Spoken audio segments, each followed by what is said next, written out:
Você sabe qual é o papel do dono da empresa? Não? Olá, eu sou Maria Macosso e você está no Laboratório de Finanças.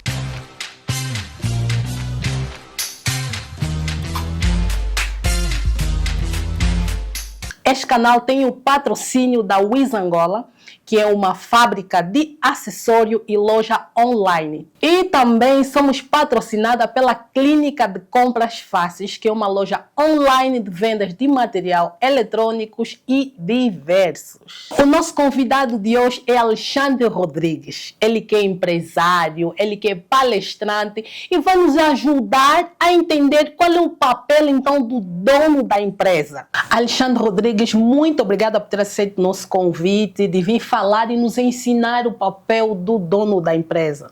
Ok, Maria, muito obrigado também pelo convite. É uma honra estar aqui e poder partilhar convosco um pouquinho daquilo que nós sabemos sobre empreendedorismo. Bem, antes de entendermos o papel do dono da empresa, eu creio que precisamos entender por que as pessoas abrem empresa.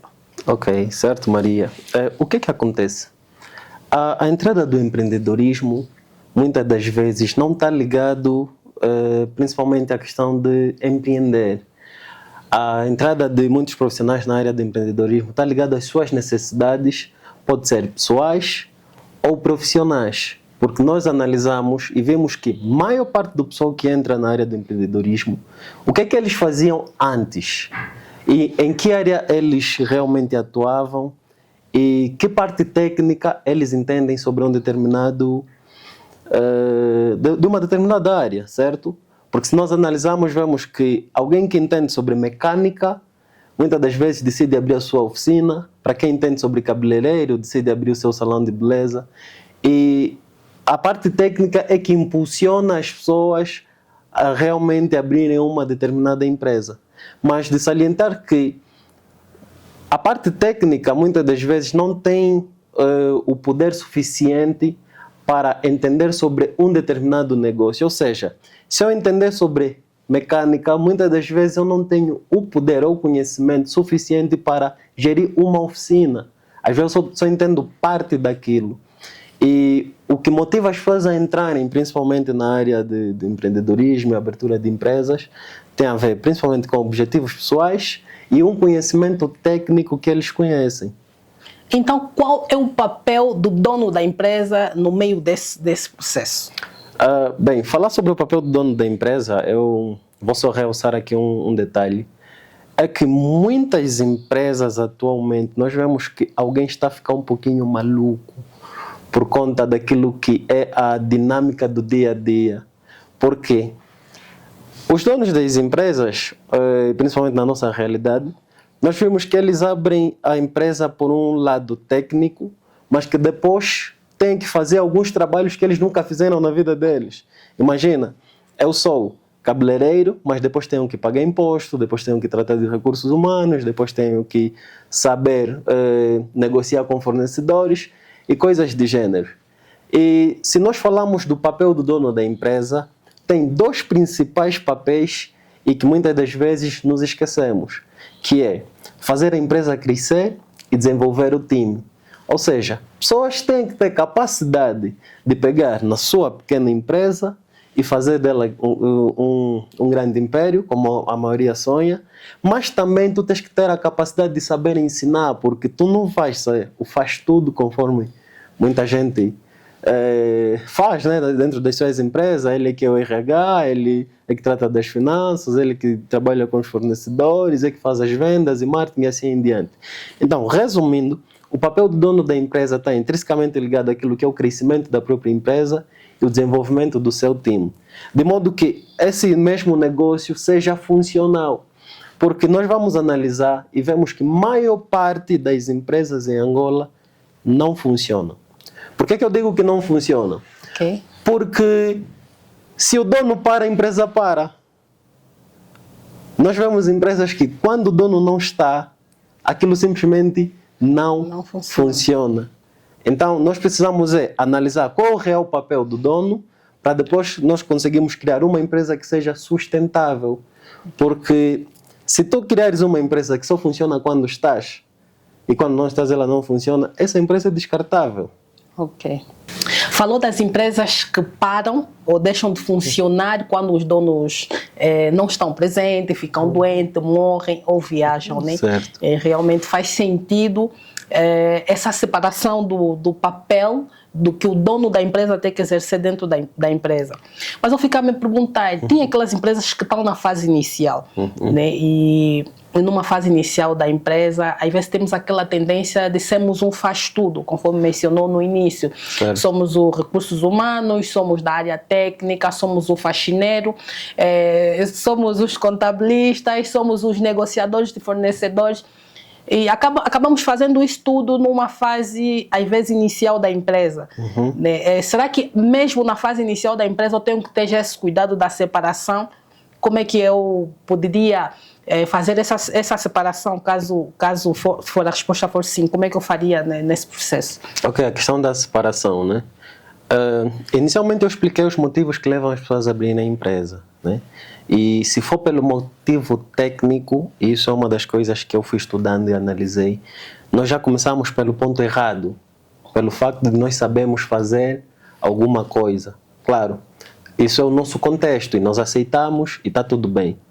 Mas o que leva realmente alguém a abrir uma empresa, se fosse pelo modo ou pelo objetivo de realmente empreender, não iniciaria pelo modo técnico, mas sim pela estruturação do projeto em si e depois a sua devida execução. Porque quando um projeto está muito bem estruturado, você não vai ser o faz-tudo. Tu já começas com as áreas devidamente bem alinhadas, com o pessoal enquadrados e coisas de gênero. Mas já que o pessoal começa pela parte técnica, então ele percebe que, olha, afinal se eu sei fazer maquilhagem, depois eu vou precisar fazer pagamento de imposto. E pronto, ele vai aprendendo todo esse processo. Mas como separar? Isso tu precisas principalmente saber até que ponto tu queres que a tua empresa chegue, certo? Porque nós precisamos chegar até um determinado nível. Não? Vamos supor que eu preciso de uma empresa que tenha aproximadamente 12 funcionários. Então eu vou estruturar todas as áreas e arranjar forma de obter conhecimentos e noções básicas sobre essas áreas e possivelmente contratar, pedir auxílio, mentorias, né, para preencher essas áreas. Então, mas também nós podemos ver a nossa empresa como um filho, certo? Certo. Criança, quando bebê, nós temos que limpar a fralda, temos que tomar banho, temos que preparar as roupinhas, coisas de gênero. Mas à medida que ela vai crescendo, algumas coisas tu já deixas de fazer. Ele fica mais independente. Fica um pouquinho mais independente. Olha, agora tu já podes escovar os dentes sozinho, agora tu já podes comer sozinho. E a empresa vai seguindo esse processo.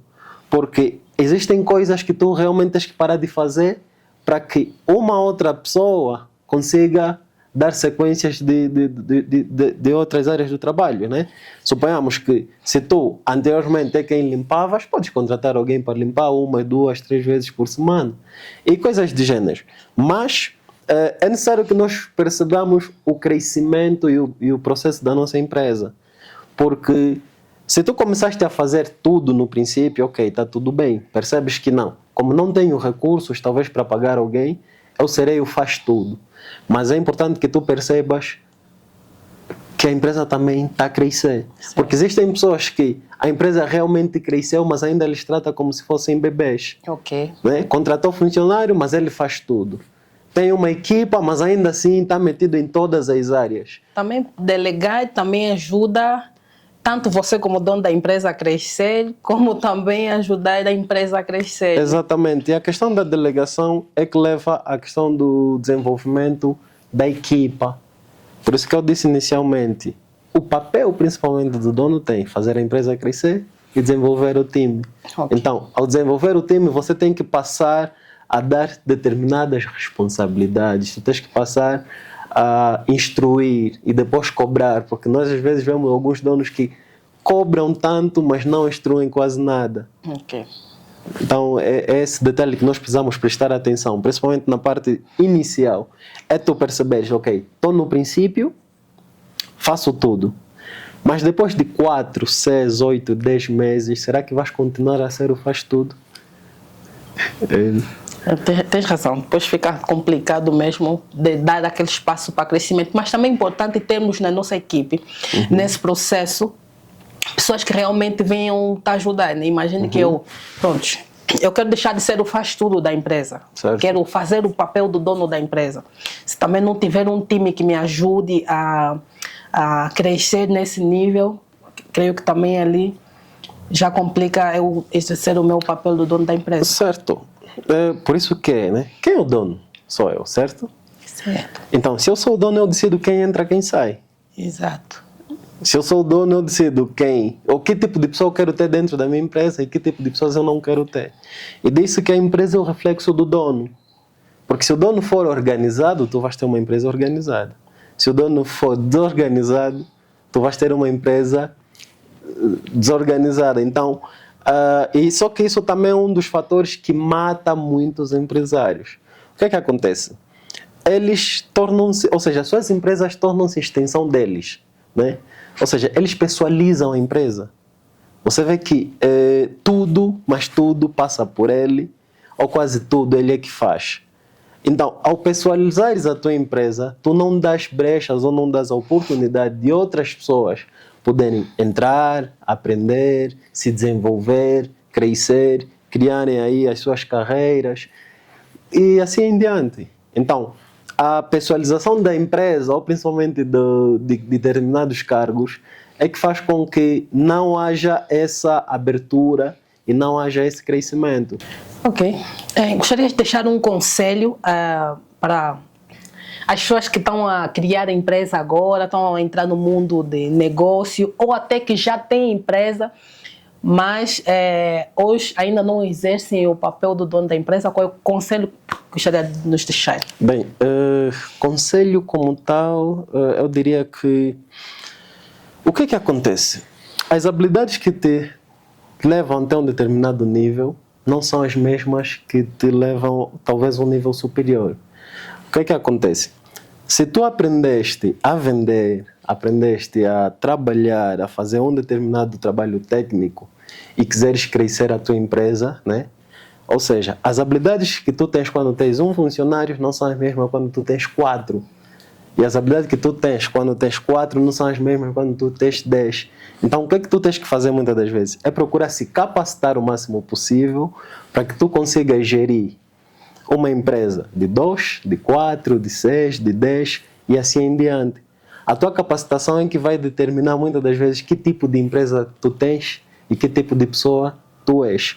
Fora isso, tem a questão do próprio desenvolvimento da pessoa em si, né? Porque nós vemos que tanto faz funcionários como donos de empresas, muitas das vezes não estão completos naquilo que é o seu conhecimento a nível geral, desde as relações pessoais, interpessoais e assim em diante. E nós vemos que a maior parte dos donos das empresas reclamam muito sobre os tipos de funcionários que têm. Isso é uma das coisas que eu mais analiso e tenho visto os meus colegas principalmente. O funcionário A é preguiçoso, o funcionário B não entrega conforme devia e assim em diante. Mas a minha análise é o seguinte: se tu permitiste que essas pessoas entrassem dentro da tua empresa, é porque tu também tens algum lado, né, ligado a isso. Ou seja, quando o dono reclama da empresa, eu não olho pelo funcionário a qual ele está a reclamar, eu olho principalmente no dono, porque tu é que estás a dar essa abertura. Que tipo de funcionário tu queres ter? Tu tens que definir. Que tipo de vida tu queres ter? Também tens que definir. Suponhamos que, enquanto empresário, né, e isso é uma das coisas que a maior parte tenta fazer, né? Olha, eu vou criar minha empresa para ter lucros, viver bem e assim de gênero, coisas do gênero. Mas ao longo do tempo, ele se torna o próprio escravo da sua empresa. Ele se torna talvez o melhor ou pior funcionário da sua própria empresa. Então, é tu perceberes que, olha, as habilidades que eu tenho quando eu estou a começar não serão as mesmas que eu terei daqui a 2, 4, 6 anos. Então, é uma das coisas que a maior parte dos empresários precisam analisar. E essa foi a nossa conversa de hoje. Muito obrigada Alexandre, por ter aceito o nosso convite e dizer que nós estamos no AMBO. Alexandre é um empresário aqui no AMBO e ele tirou esse tempo para partilhar conosco esta mensagem. Mais uma vez, obrigada por ter aceito o nosso convite. Okay, obrigado, Maria, pelo convite e estou muito grato por estar aqui. E acredito eu que o vosso programa vai chegar a muita gente e que sejam felizes no vosso trabalho. E assim termina a nossa conversa agradável com Alexandre. E se você gosta de vídeo como esse, inscreva-se no canal se não está inscrito. Ative o sino de notificação para não perder as novidades do canal. Compartilhe esse vídeo para que mais pessoas que estão a começar do mundo do negócio ou que já estão no mundo do negócio possam saber o papel do dono da empresa. E assim, nos vemos no próximo vídeo.